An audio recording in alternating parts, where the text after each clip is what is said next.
When you observe your habits, reactions, and thought patterns without judgment, something powerful happens. You create space. A space between stimulus and response. And that space is where control lives. Most people react instantly. Emotion first. Logic later if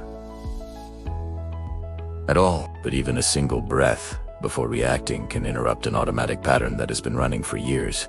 Small pauses have enormous power.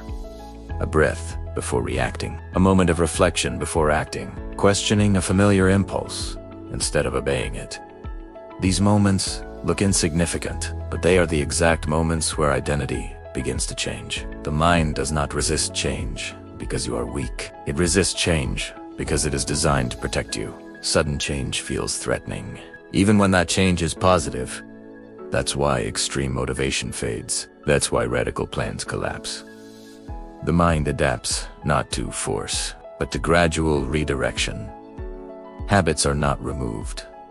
They are replaced. When you try to eliminate a behavior without offering an alternative, the mind returns to what it knows. Comfort always wins against emptiness. Sustainable change happens through substitution and consistency. Each small intentional action sends a signal to the subconscious. A new pattern is forming, and the subconscious responds only to repetition.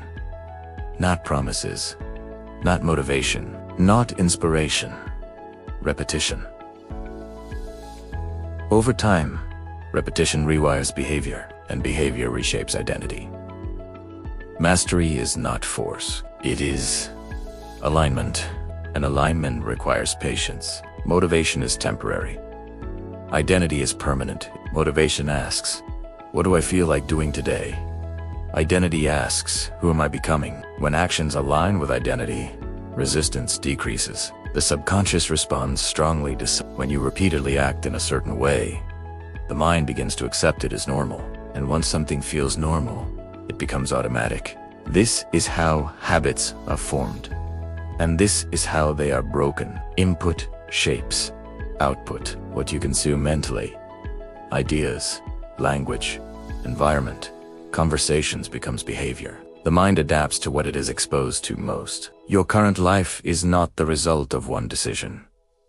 It is the result of accumulated patterns, and change works the same way. Awareness leads to choice. Choice leads to repetition. Repetition leads to transformation. Mastering the mind is not about domination. It is about understanding how it works and guiding it with clarity and consistency. Control is not something you force.